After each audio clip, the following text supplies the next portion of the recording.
अस्सलाम वालेकुम। यहाँ पर हम करने लगे हैं एक्सेल को किस तरह से ओपन करेंगे। तो हम स्टार्ट में जाएंगे और वहाँ पर माइक्रोसॉफ्ट एक्सेल जो भी होगा 2010 11 जो भी आपके पास यहाँ लेटेस्ट होगा आप उसको ओपन करेंगे। तो इस तरह से आपके पास स्क्रीन आ जाएगी जो कि माइक्रोसॉफ्ट एक्सेल की होगी। तो opening and starting of excel ये है। इसके बाद आपके पास जो भी लिखा आ रहा होगा ऑफिस बटन से रिलेटेड, ऑफिस से रिलेटेड, तो आप उसको क्लोज़ कर देंगे। फिर उसके बाद फर्स्ट थिंग है हमने करनी है इंसर्ट वर्कशीट। बेसिकली एक सिंगल ये जो पेज है इसको हम वर्कशीट कहते हैं। तो बाय डिफ़ॉल्ट हमारे पास 3 वर्कशीट्स होती हैं और यहाँ पर हमने मज़ीद अगर वर्कशीट ऐड करनी है तो यहाँ पर आप 2 तरीके से वर्कशीट को ऐड कर सकते हैं। फर्स्ट यहाँ पर आपको जो बटन नज़र आ रहा है शीट 3 के साथ, आप इसको क्लिक करेंगे और इसको क्लिक करने से क्या होगा कि आप उधर से भी ऐड कर सकते हैं। यहाँ पर मैंने बाकी टैब्स खोले हुए थे और यहाँ पर मैं आपको लिख कर बता रही हूँ कि पहली चीज़ हम क्या करने लगे हैं। हम यहाँ पर इंसर्टिंग वर्कशीट करने लगे हैं, तो वो चीज़ मैं आपको बता रही थी। लेकिन फिर मुझे था कि यहाँ से कन्फ्यूजन होगी तो इसलिए मैंने यहाँ पर लिख कर नहीं बताया। और ये फ़र्स्ट थिंग है, मैं बस आपको लिख कर बता रही हूँ कि इंसर्टिंग वर्कशीट का प्रैक्टिकल हम किस तरह से कर रहे हैं। बाय डिफ़ॉल्ट 3 वर्कशीट्स हैं, तो हम वहाँ पर ऐड का जो साइन है वहाँ से जाकर हम 3 वर्कशीट से आगे नेक्स्ट हम ऐड कर लेंगे वर्कशीट। और इसके अलावा इसकी शॉर्टकट की भी है शिफ्ट प्लस F11 को अगर आप प्रेस करेंगे तो भी वर्कशीट इंसर्ट हो जाती है। सेकंड इसका मेथड जो है ये है कि आप होम टैब पर ही इंसर्ट का ऑप्शन आता है। यहाँ पर ये देखें शीट 4 इंसर्ट होगी, होम टैब भी ओपन है। यहाँ पर आपके पास इंसर्ट के ऑप्शन में ही आपने जाना है होम टैब में। सबसे पहले मैंने इंसर्ट आपको दिखा रही हूँ क्योंकि इंसर्ट में अगर आप देख रहे होंगे कि यहाँ पर वर्कशीट तो नहीं करनी, तो यहाँ पर ऐसा कोई भी ऑप्शन नहीं है। आपने क्या करना है, आपने होम टैब में ही रहना है और होम टैब से आपने क्या करना है, इंसर्ट करना है। यहाँ पर इंसर्ट का ऑप्शन है डिफरेंट एक्सेल के, अगर आपके पास है एक्सेल जोन सा भी होगा 10 11 12 उसके अकॉर्डिंग होगा। तो यहाँ से आपने इंसर्ट शीट को क्लिक करना है। तो यहाँ पर मेरे पास शीट 5 आ गई है। जहाँ पर आप शीट इंसर्ट कर रहे होते वहाँ पर आपकी न्यू शीट आती है। सेकंड थिंग है आपने इसको रीनेम कैसे करना है। रीनेम मीन्स कि इसका नाम चेंज कैसे करना है। तो आप डबल क्लिक करेंगे और डबल क्लिक करने से ये शीट पर ही डबल क्लिक करेंगे इसके नेम पर, ये ब्लैक कलर का हो जाएगा और इस ब्लैक कलर से आप इसको बैक स्पेस करेंगे। यहाँ पर ये मैं आपको बैक स्पेस का बटन दिखा रही हूँ। बैक स्पेस करके यहाँ पर आप उसका नाम लिख देंगे, जो भी आपने नाम या आपको जो भी एग्जामिनर नेम बताता है आप वो नेम सेट कर देते हैं। अच्छा, इसके बाद है ओपनिंग वर्कशीट का हमारे पास प्रैक्टिकल। तो ओपनिंग न्यू वर्कशीट मींस कि आपने एक न्यू जो है वर्कबुक ओपन करनी है, न्यू पेज ओपन करना है। तो आप फाइल पे जाएंगे, पेज नहीं बुक ओपन करनी है। तो फाइल पे जाएंगे और यहाँ पर आप करेंगे न्यू, न्यू को क्लिक करेंगे। अब न्यू पर क्लिक करने के लिए वो पूछेगा कौन सी ब्लैंक वर्कबुक और आपने यहाँ पर क्रिएट को क्लिक कर देना है। तो आपके पास यहाँ पर ये न्यू वर्कशीट आ गई जिसमें बाय डिफ़ॉल्ट फिर से 3 वर्कशीट्स है। यानी आपने जो प्रीवियस वर्किंग की होगी वो एक अलग बुक पे आपने की थी लेकिन आपने उसको सेव नहीं किया था, तो ये आपने एक न्यू वर्कशीट ऐड कर दी है। इसके बाद है ओपनिंग न्यू वर्कशीट के बाद entering data. Entering data means simple ये सेल के अंदर आप जो सा डाटा एंटर कर रहे हैं तो ये चीज़ें आ जाती हैं एंटरिंग डाटा।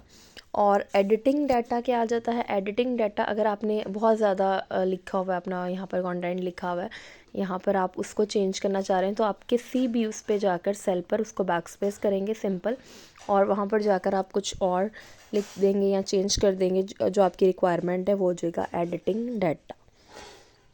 नेक्स्ट थिंग है selecting range of cell. Range of cell एक सेल का जो क्लस्टर है, यानी आपने जो इकट्ठे कंसेक्टिव सेल्स जो हैं उनको सेलेक्ट करना है। तो अगर आपका प्लस का साइन इस तरह से लार्ज सा आ रहा है तो आप यहाँ पर, मैंने जूम कर लिया ताकि क्लियर नज़र आए, यहाँ पर इधर से करेंगे तो ब्लैक डॉटेड आपको नज़र आएगा और ये सेम कॉपी हो जाएगा सेल। आपने इसको सेंटर से हमेशा सेलेक्ट करना है। सेंटर से करके ड्रैग करेंगे तो आपका सेल सेलेक्ट हो जाएंगे और आपका डाटा सेम कॉपी नहीं होगा। अगर आप साइड से इसको करेंगे तो क्या होगा, सेम डाटा कॉपी हो जाएगा। अब आपने इसको क्या करना है, आपने इधर राइट क्लिक कर कर ही इसको सेलेक्ट कर देना है और जहाँ पर सेलेक्ट करेंगे तो ये आपके पास डॉटेड से आ जाएंगे ये सेल सेलेक्टेड। और फिर आपने जहाँ पर भी पेस्ट करना है तो फिर राइट क्लिक करना है। और यहाँ पर मैं ड्रैग प्रॉपरली नहीं कर रही इसलिए प्रॉपरली ड्रैग नहीं हो रहा। अब मैंने यहाँ पर इसको ड्रैग किया और फिर मैं इसको राइट क्लिक करूँगी और इसको पेस्ट कर दूँगी। तो डिफरेंट पेस्टिंग ऑप्शन आ रहे होते हैं, आपने इसमें से जो सा पेस्टिंग ऑप्शन करना है यानी जिसमें आपका सेम डाटा आ रहा हो आपने उसको क्लिक कर देना, तो आपका डाटा सेम यहाँ पर पेस्ट हो जाएगा।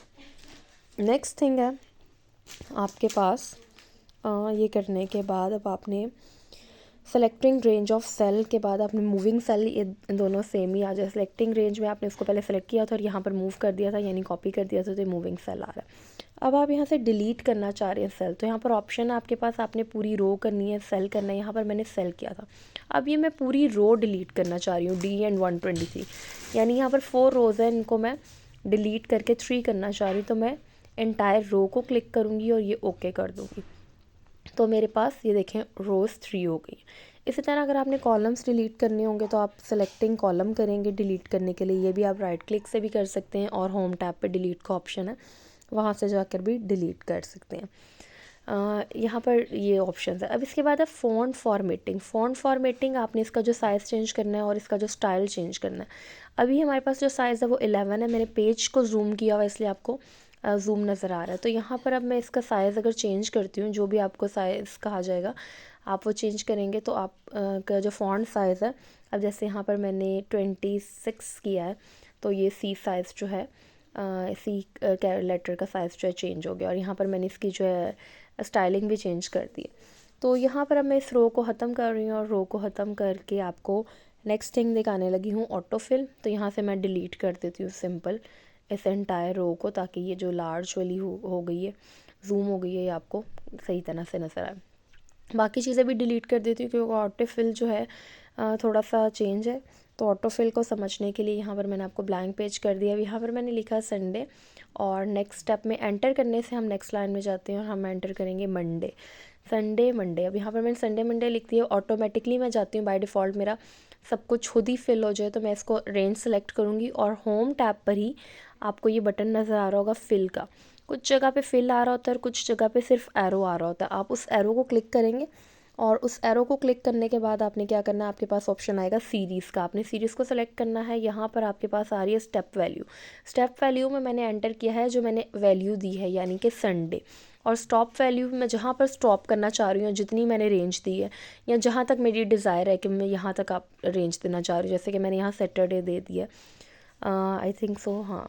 तो यहाँ पर जितनी आपकी संडे दिया था मैंने, तो आप इसको सेलेक्ट करके यहाँ तक जितनी रेंज है वो सारा कुछ कॉपी कर देगा, यानी वो रेंज बता देगा आपको, संडे मंडे ट्यूसडे जो भी आप लिखना चाह रहे हैं। यहाँ पर मैं आपको दूसरा तरीका बता रही हूँ, 2 4। मैं 2 के गैप से यहाँ पर रेंज बनाना चाह रही हूँ। तो इसी तरह मैं सीरीज़ में जाऊँगी, स्टेप वैल्यू 2 लिखूँगी और स्टॉप वैल्यू यहाँ पर लिखूँगी, यहाँ पर 20 लिखी है मैंने, इसको ओके किया तो ये 2 के गैप से फिल होगी। एक मज़ीद चीज़ मैं आपको और बता दूँ, जब आप संडे मंडे लिख रहे थे तो उसमें आपने ऑटो फिल का ऑप्शन लाजमी सेलेक्ट करना है। जब आप फिल में जाते हैं वहाँ से ऑटो फिल।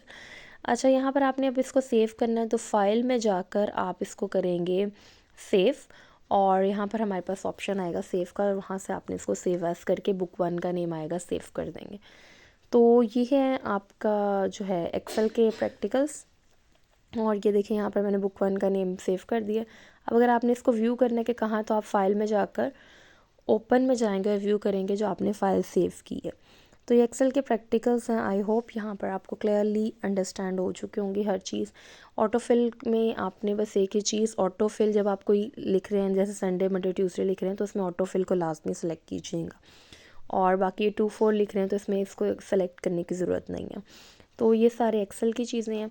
इनको आपने ये सब कुछ करने के बाद ये देखें यहाँ पर बुक 2 आ रही है। अगर आपने इसको ओपन करनी है, आपके पास और फाइलें कर सकते हैं। Thank you.